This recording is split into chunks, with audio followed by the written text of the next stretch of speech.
My word, South Africa.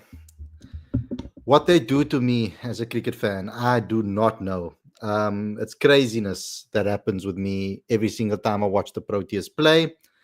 Sometimes I'm up, then I'm down, then I'm up, then I'm down. If you've been following my TikToks and my Instagram lives, or my Instagram videos, you would have seen the craziness of emotions that I've been through on today. And it's been an incredible day again from a South African cricket standpoint.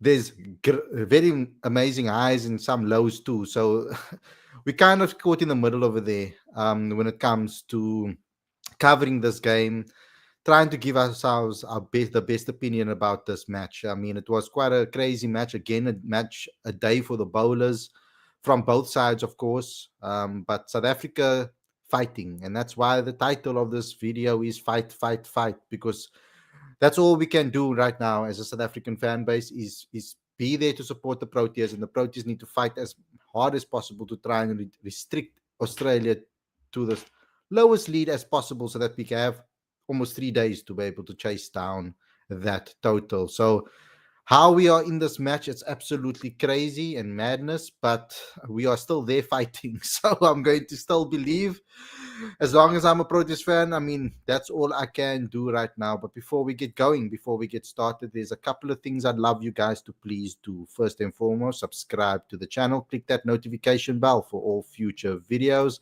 smash that like button, comment, share.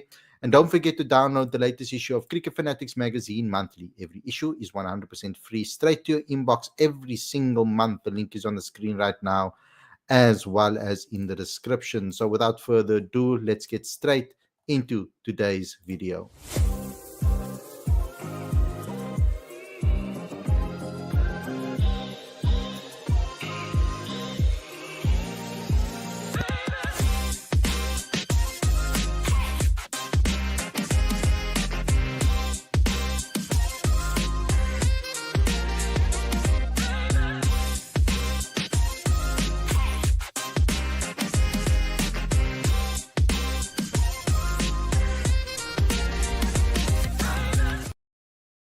Good evening, everybody, and welcome to Cricket Fanatics magazine. And this is your review show. I'm your host, Khalid, and this is the show where we talk about everything that happened on day 2 of the World Test Championship final.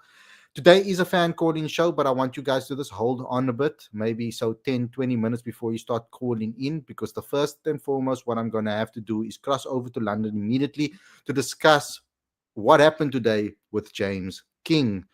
So, welcome to the show, James. How are you doing? How are you feeling?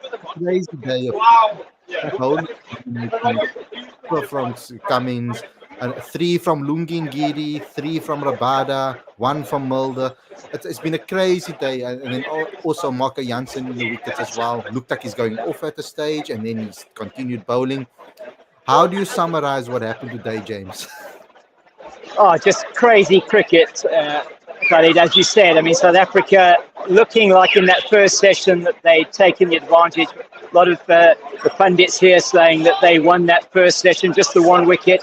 Bavuma looking good until he played that one in the air. Good catch by Labuschagne. But it really was that decision, that review that Cummins took against Verena that turned the tide, you think, for Australia. And then we just really fell apart towards the end. Brilliant bowling from Cummins. But it's been such a roller coaster day. South Africa then coming back in and getting Australia 73 for 7. And at the close, 144 for 8, you still think the Proteas are in it here. And as I will say in my blog later on, though, it is the hope that kills you, because they're still there. There's still a chance. I mean, the result here, I reckon there's 3 results possible. A tie, a South African win, or an Australian win. It's probably odds on for Australia. But the crowd today, absolutely incredible, Khalid. I mean, just, the atmosphere here has just been amazing. And James, when you look at this particular game and you listen to some of the journalists, etc., at Lord's, what has been the chatter about it? I mean, because I heard KP talking on the commentary and some of the commentators speaking about that they can't put their finger on why so many world-class batters are losing their wickets, or why so many wickets are falling in such quick succession. Is it the pitch? Is it the over conditions? Is it just good bowling? What is the chatter around Lord's about that? Yeah, it's been very interesting because I've been listening to the radio commentary, BBC Test Match Special, during the day as well, while I've been covering the match. And I think some of the chatter is around the fact that the guys have come into this match with no 4-day or 5-day cricket. They haven't played Test matches. A lot of the guys have been out at the IPL. Others that have been here. And there we go. How are you? How are you? Doing all right? Yeah. Aussie's going to win it. This is my mate. Aussie's going to win it, without a doubt. Guys have got a 60% chance. You can double up a Khalid, 65. Rabada and Nagidi with the Cummins. Double up on it. All right, thanks, guys. Thank you, mate. Cummins going to win it. Come on, the Aussies. Gotta love the supporters here. It's been absolutely brilliant. Saying that the guys on TMS saying maybe it's this. They've all had a lot. The batters have had not really any 5-day cricket, no Test matches for the last number of months, and there's been quite a bit of. Just having some problems with the connection there in London. See, it's not only in South Africa that the Wi-Fi fails, eh? A bit of a challenge. So I don't think you can say necessarily that it's all due to the bowling. I think bowling's been very good, but there have been certainly the batters have struggled. Yeah, it's going to take a massive batting performance tomorrow. I mean, they're really going to have to dig in there and perform out of their skins if they want to get a victory in this. But first and foremost, is those first 2 wickets. It's kind of, for me, it's a blessing in disguise in a way. I think if we can restrict Australia to under 230, I'm hoping, and then also just take those 2 wickets as quick as possible, then we bat in the easier part of the day if the sun is going to be baking, because apparently it's going to be 26 degrees there in London tomorrow, James. So that's a great day for us when it comes. Yes, I think what we haven't seen is really that spin has played any role so far. I mean, Keshav Maharaj, Nathan Lyon, really nothing on offer for them. It may have been very slow, and it's been.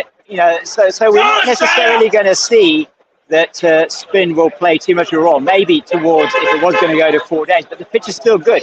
So it's a question of seeing how we go.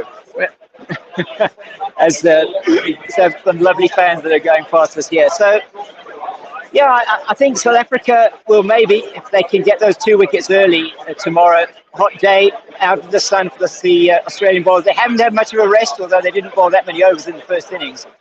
But it does give South Africa the chance. If they can guts it out, there is a possibility. There's still hope. But yes, they have to get those wickets early tomorrow. What I'm really happy about, James, is the way Lungingidi played today. And I've been defending him and speaking about it and saying when Lungingidi is in fit, he is dangerous. And that is something that is always amazing to see when a player goes against the critics and shows the critics that they are wrong. And I love that today for Lungi, that those 3 wickets were so important for him and for the team. He played a pivotal role in taking 2 very important batters out, which was very important to me. How did the fans in the crowd respond to those wickets? What was the chatter like in the media?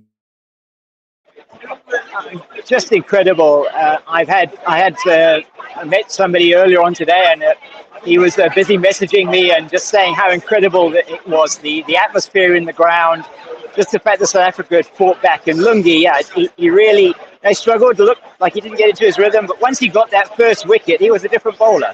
And I think a lot of people were very critical of him in the first innings.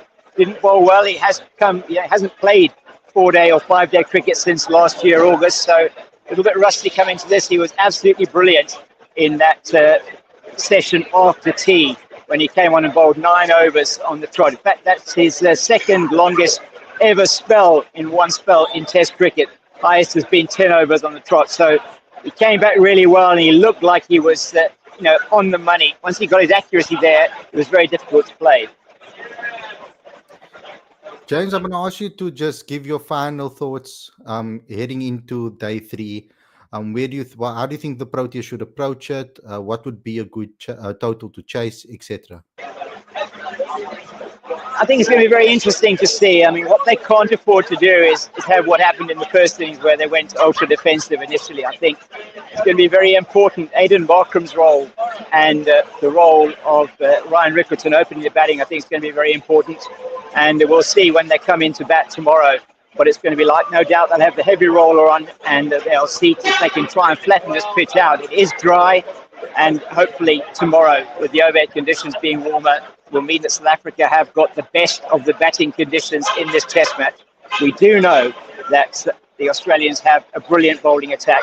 They're the only bowling attack in the history of test cricket that's got 3 bowlers that have taken 300 or more wickets in test matches. So they are an experienced bowling attack, and they will not be easy it will not be easy to get these runs.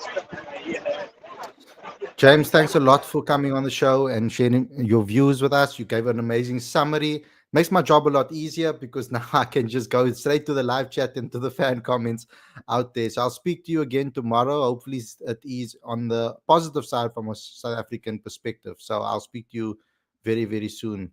And we can catch up again. Thank you. Thank you, James.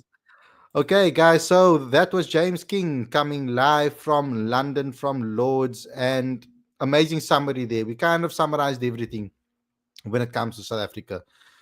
You know, what I liked the most about today's batting performance, even though I was very disappointed with the batting in general, what I really liked about the batting performance today was that Temba Bavuma's approach today was amazing. The way he came out to the middle with David Bedingham, and they played this. At first, they were a little bit cautious for the first 2 overs. And then after that, they went on and played a more expansive type of game. And that was something that I thought was really interesting from that perspective, because that's the way South Africa needed to bat. But I don't know what happened after lunch, guys. Just completely just collapsed. I don't know if that's a mental issue down the line or something that is blocking South Africa with the batters. Like when one falls, a lot falls, and they just go on a spiral after that. But the fight back, I have to say, I'm very impressed and very proud of the team for the way they fought back. But those 2 wickets tomorrow are going to be crucial. So we've got a fan that is, I think, a little bit in the middle, I would say, that's called in. He's an Australian fan, but he's also a South African fan when Australia's not playing. So I'm going to be bringing on our first caller of the day. Guys, the link is in the live chat. So if you want to call in, I'm sure that I have someone in the live chat that will be able to post the link again in the live chat. Please do that for me, Anik, if you can. And yeah, you guys can call in on the show. So HD, welcome to the show, brother. Long time no see. How are you doing? Long time. Can you hear me? Can you hear me okay? Yeah, perfectly. Mate, far out. What a couple of days this has been, hey? Crazy. I don't even know how to explain it. It's I was looking at the sports betting odds, and it went Australia clear favorites to now South Africa were clear favorites, and now I just had a little peek as I was waiting to join this, and Australia favorites again. This is ridiculous, man. So many wickets in 2 days. Lot of thoughts, but yeah, where would you like to start? Obviously, from an Australian perspective, I kind of know what Australia would want South Africa to do in the chase. And I think in the first innings that South Africa played, they really played into what Australia wanted them to do, right? You got to kind of put where the cartel, the bowling cartel panic is when you move the scoreboard along. And, you know, that first innings, they just played into their hands. You just allowed South Africa, just allowed them to do their thing, right? So this is an interesting one. I think the first place I probably want to start actually is when you look at the batting lineups, like particularly Australia's batting lineup compared to South Africa's batting lineup. We can basically say that there's obviously a lot more experience in the Australian lineup. Our players that have scored many runs at Lords before as well, like Steve Smith. But the experience in that batting lineup is amazing, and they are world-class batters, as a lot of the commentators have spoken about as well. But when Australia collapsed I wouldn't say fully collapsed, but they kind of collapsed in their first innings. And then South Africa completely collapsed in their first innings. But then the collapse again today, from an Australian perspective. What is your opinion on why that's the case? Do you think it's the pitch? Do you think it's the bowling or the way South Africa bowled, or the overhead conditions? What do you think is the reason why that has happened? I think you know what, this, me and my friends have been speaking about this on this side of the world. I actually think that these are two alpha bowling lineups, right? And you know, every time one of my friends is kind of like, hey, the Australian batting lineup is, you know, it's got a lot of centuries, got a lot of experience, but you know, I played a counterpoint where I go, well, Kawaja is old now, you know. Manas is not an opening batsman. Cameron Green has come back from his stress fracture, and they just put him straight back in. Steve Smith, before the India series over the summer here, it's summer for you as well, everybody was questioning his form. They moved him up to opener, and then they moved him back to number 4. Australia's batting lineup is also shaky. And so what I think has happened here, to answer your question, is 2 alpha bowling lineups got a bowling pitch, and this is what we're witnessing. And I don't know enough about the Lords, how, you know, how day-to-day plays in Lords, but what we just saw in that last session was it flattened out for a bit there for Carey and Stark to put on about 40, I think 43 runs for that little partnership. Who knows what tomorrow offers? But South Africa tomorrow, when they get into bat, can't do what they did in the first innings, is my opinion. I mean, it's a partnership like that. I think it was, if I'm not mistaken, that partnership between Stark and Carey was 61, I think, if I'm not mistaken, which is crazy to think that South Africa, we always do that to ourselves, actually. When it comes to the tail, I wouldn't say Carey is a tail ender, because he's always done this against South Africa. Whenever he plays against South Africa, he actually scores runs, actually. So my thing is, South Africa does struggle to take out the tail, I would say, or the last couple of wickets. But I think from a South African standpoint, if you take your Aussie hat off now, I just want to ask you, from a Proteas perspective, I don't know if you want to really maybe share that, but what do you think a good scenario will be for South Africa then? I think tomorrow, no more than 230, right? If Australia managed to scramble to a 230 lead, I think 230 is probably the limit here, because, how do I put it? In the first innings, Markram didn't even get a look. Stubbs got an amazing ball. Couple of little moments here and there. Bavuma, amazing catch from Labuschagne. So I get the feeling that Australia will be worried if it's 230 or less. I get that feeling, because there were some moments in the South African innings where, how do I put this? You know what? I actually want to put this point out there. There's a very common consensus here where a lot of Australian fans don't even know any of the South African players. So there's this real beautiful moment right now where these guys can let this nation know who they are. And I think Beddingham did it a little bit. Bavuma, obviously, you know, Bavuma's been around for a bit, but Beddingham did it a little bit. People have been mocking him a little bit about, like, you know, calling him, just, you know, either Beckham or, just like playing the fool a little bit. But now the boys have a chance if they keep it to 230 or less, I reckon. AG, thanks a lot for coming and calling in. I hope you can My call pleasure, in man. again tomorrow or the next day if the game goes that long. It would be great to hear your opinion to sum up everything and summarize everything again. Mate, absolute pleasure. It's been a minute, but genuinely, the one thing South Africa cannot do is let the cartel bowl to them, right?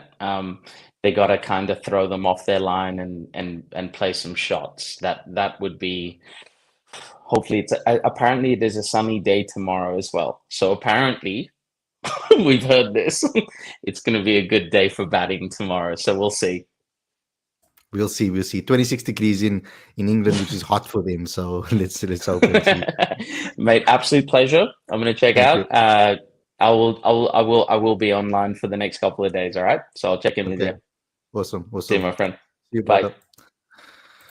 Always great to hear from HD. I mean, a long time caller on the show and sometimes presenter on the show as well when he has the chance. A long time when we're doing those Australian matches in Australia, he's been helping out a hell of a lot to come and help on the show. So give quick props to him and try to find him online and follow him online as well. I don't know his full handles, etc.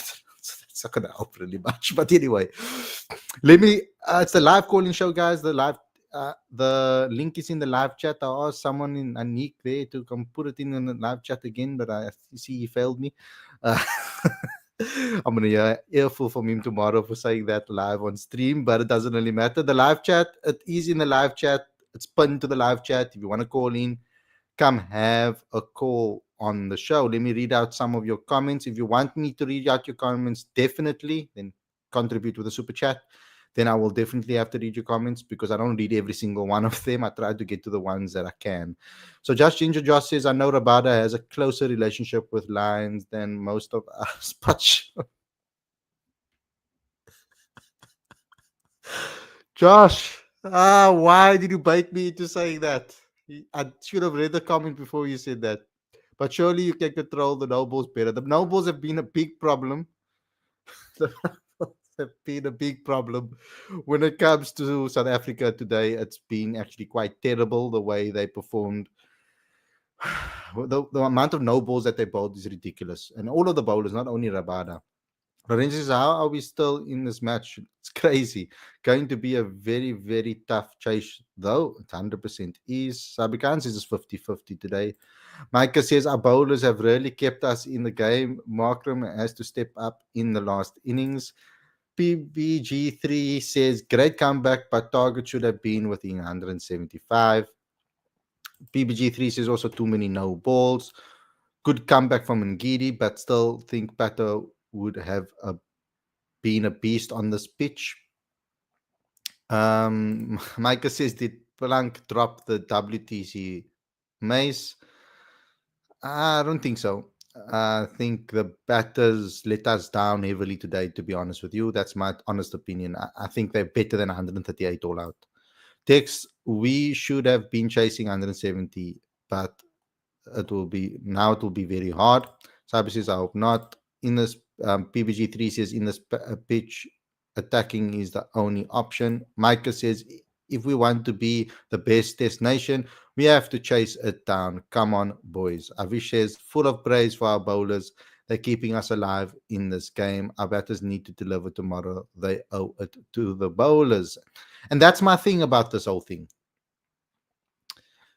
It's time that the batters play for their teammates. Marco Jansen, Lungi Ngidi gave his all. KG Rabada has given his all since the start of this match. Vian Mulder building his quota, and Keshav Maharaj coming into a pressure situation when it is quite dangerous for spinners to bowl on this wicket. The batters need to now perform and support and play for their teammates. They're going to have to dig in and show us that their talent is they can take their talent and show that in performance. That's what we need. Arnold DeWitt says Markram and Stubbs will do us a favor. Maybe it's a good thing now going into the second innings that they scored virtually nothing, because now there's only up from here for Markram and Stubbs. So if you look at it like that,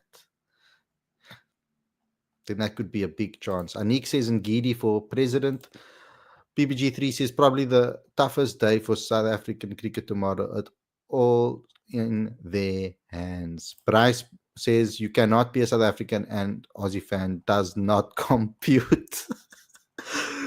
Uh, De Bryan says, my prediction, SA chasing 229 tomorrow and probably winning by 2 wickets, Rickerton scoring at 80. Too many no balls, 10 extras in close encounter can be decisive. Taha says, Khalid, do you think we can change the number 3? Maybe Bellingham can come at 3 and push Vian back. What do you think? That is a possibility. They could do that. I'm still struggling to understand the decision to play Vian Mulder at 3. Besides the fact that we know, and we know Coach Shukri knows, that he played there all his life at school, and he played there for his Cubs week, I think. But I know for Kamajolo week he batted 3.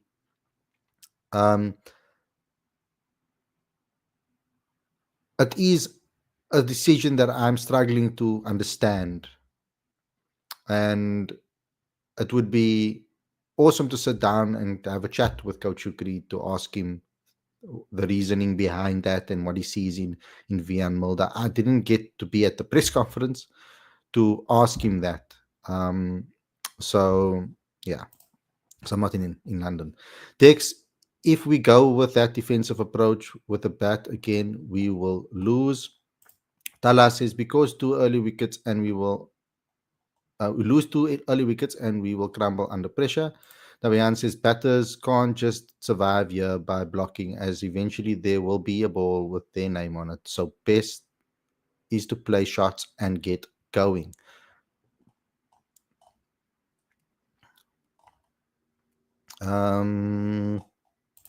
Chatil says, need a batsman to get 80 to win this now.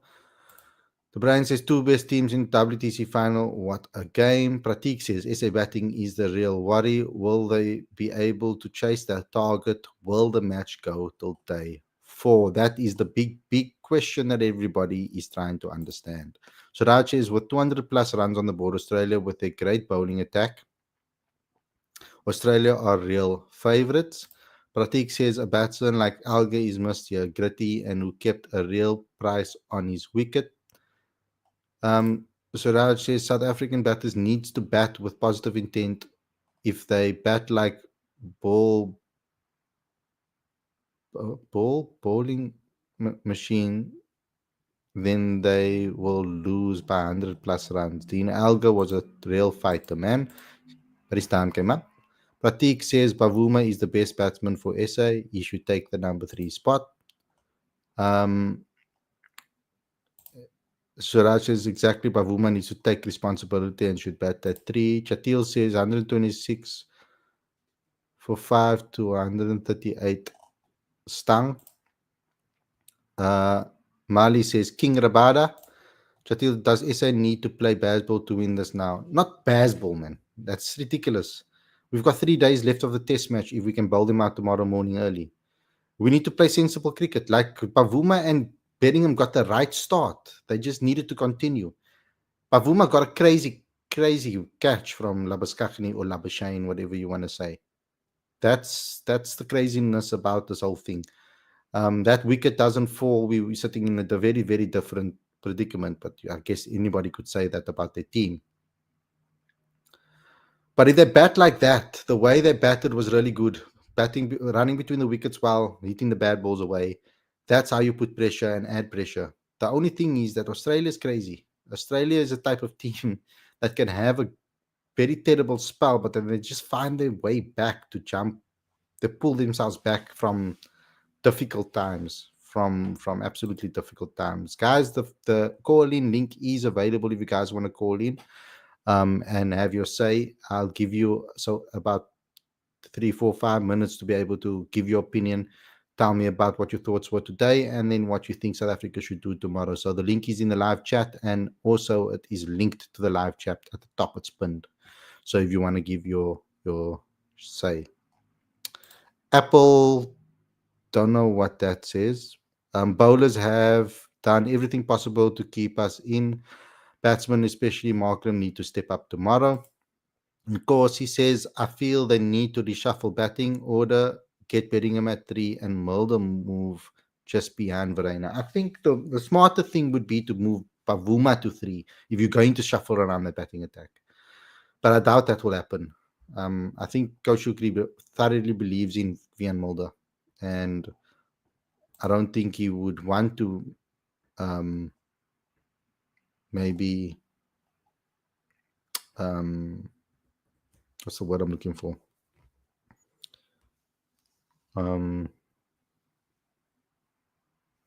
I can't think of it now.